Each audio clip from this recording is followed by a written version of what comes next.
This is TWiT. It's time to talk about some rumors. And joining us today is somebody who knows a thing or two about Apple rumors. It's Mark Gurman of Bloomberg. Welcome back to the show, Mark. Hey, Micah. Thanks, as always, for having me. Yeah. Really appreciate it. Yeah, happy to have you here. Appreciate you taking the time.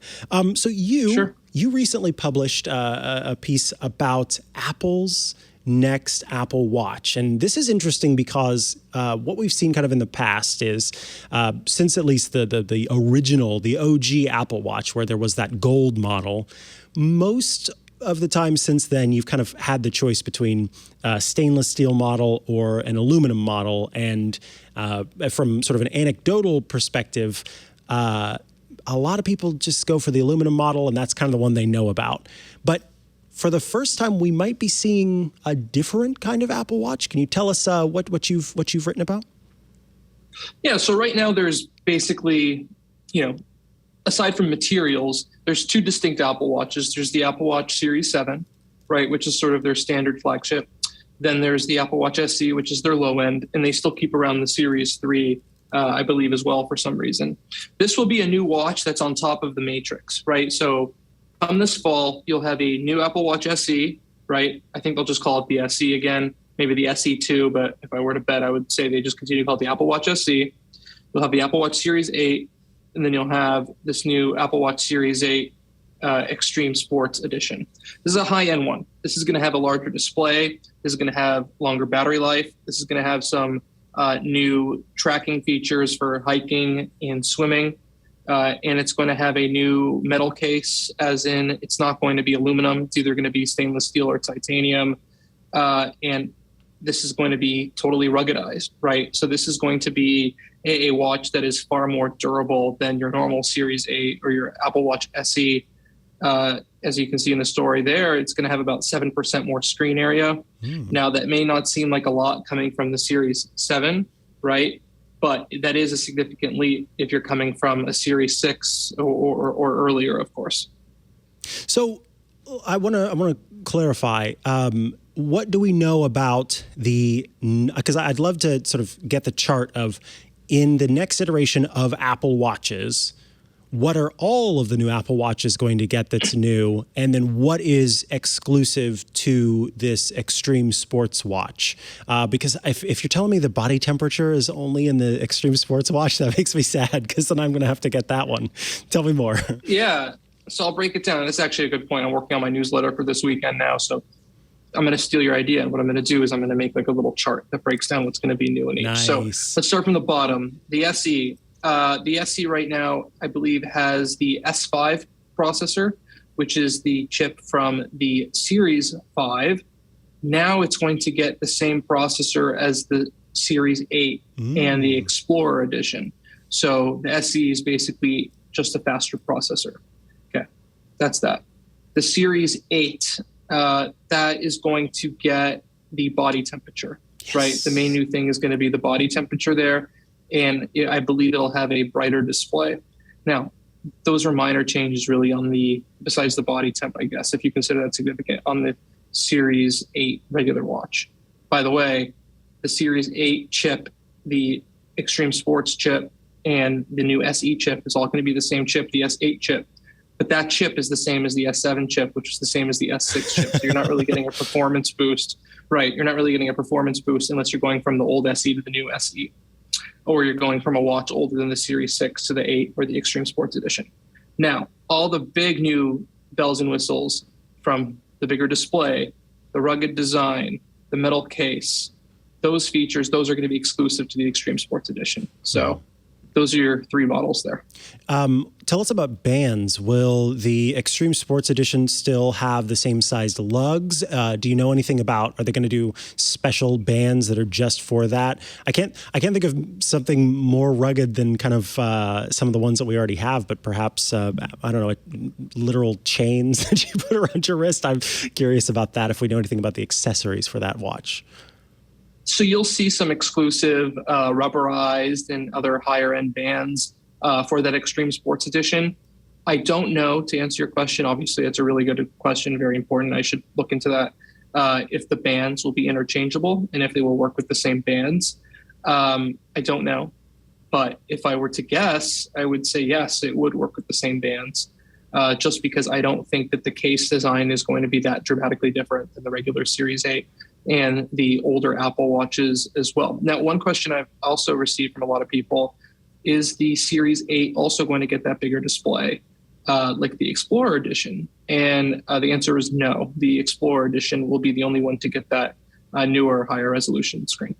So when you say Explorer Edition, that's the Extreme Sports one, or what's the Explorer Edition? I have like 5 different names for it. Got it. Okay. So you can call it the Extreme Sports Edition. You can call it the Explorer Edition. You can call it the Rugged Edition. You can call it the Sports model, right? I'm just throwing out every term I can think of to cover your bases. Yeah, makes sense. I was, because I guess they do have that Explorer watch face, so that would be a great name to kind of carry into. They do. Yeah. They do. And then if you remember the original Apple Watch from 7 years ago, there was the Apple Watch Regular, and they just call it the Apple Watch, and there was the Apple Watch Sport.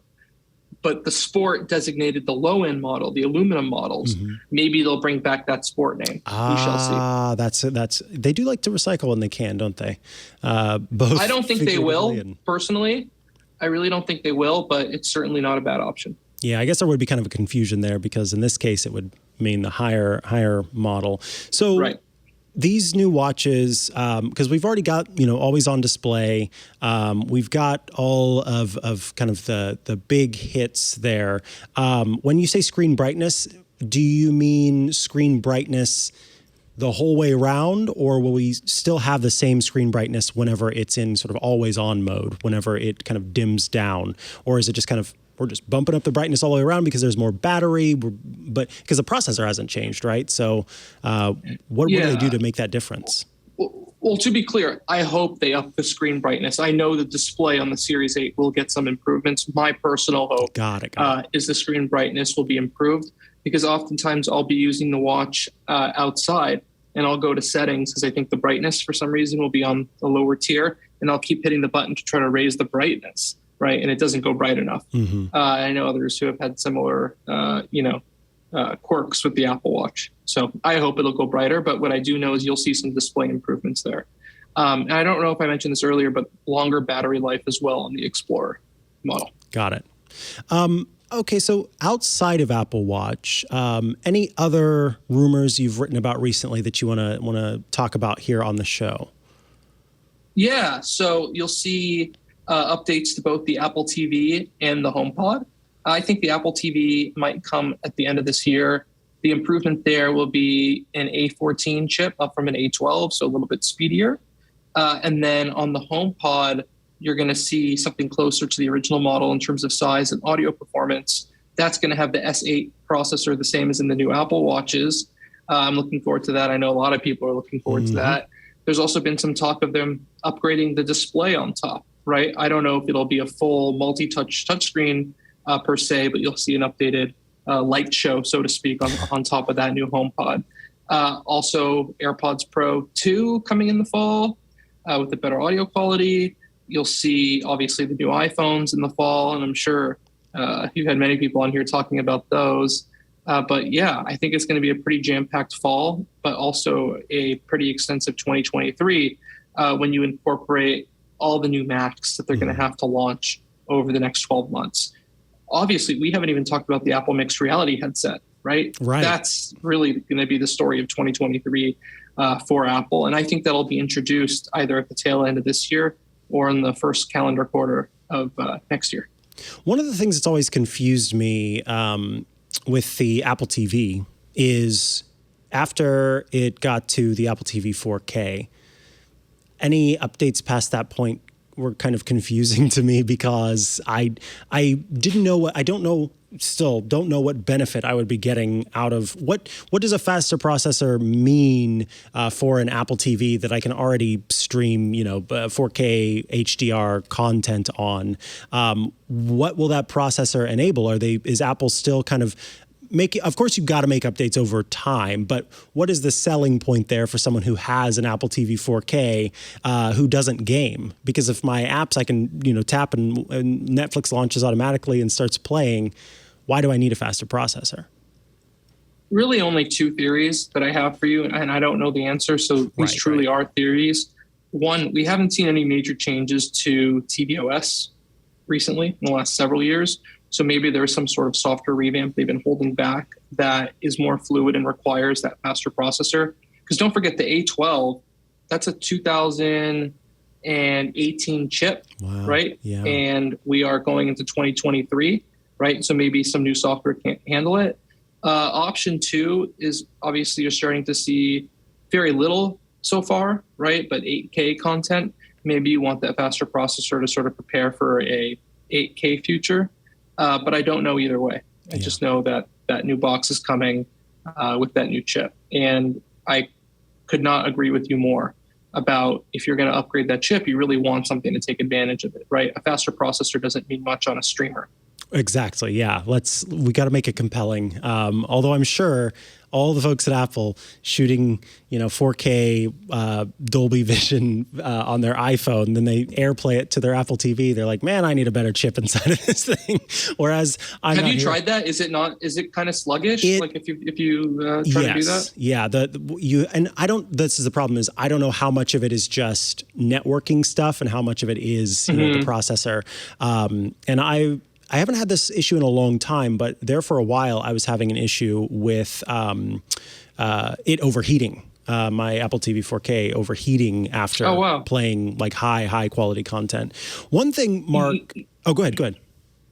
Well, I was just going to say what might be interesting is if they use something like UWB or ultra wideband or some sort of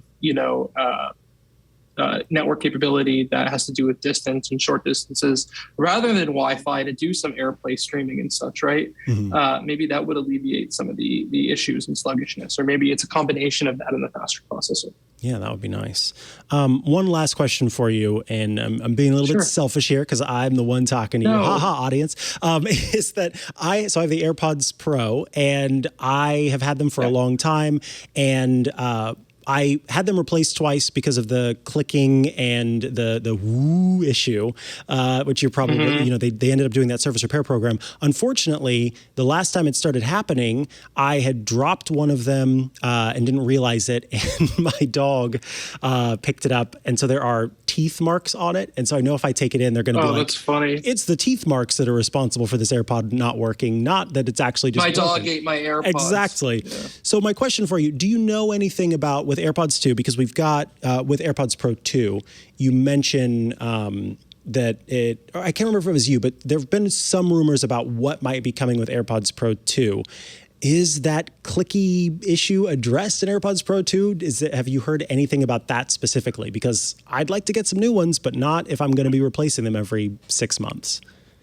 I have not heard anything about the clickiness issue being resolved in the AirPods Pro 2. I've had my AirPods Pros replaced as well for the same issue that you mentioned. Not the dogs one, but the clickiness. Yeah. There was like an image leak, a renders leak of the AirPods Pro 2 a couple weeks ago. I do not remember the name of the website that was originated from, but if you Google it, I'm sure you can find it. Anyone watching this. That same report said it would have body temperature and heart rate detection. That is not true, but I think the other stuff is accurate. The update. Yeah, the Find My, the updated latency, improved audio quality, similar overall design. They tried to go stemless, but it didn't work out for this generation. Maybe AirPods Pro 3 in 5 years.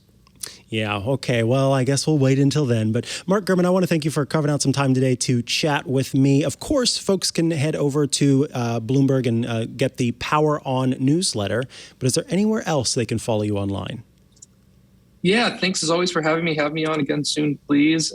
You can follow me on Twitter at Mark Gurman and Bloomberg.com/poweron to subscribe. And this weekend will be all about Mikah's questions from earlier about the new Apple Watch. So take a look at that. Looking forward to seeing that chart, Mark. Thank you. Thanks. Be well.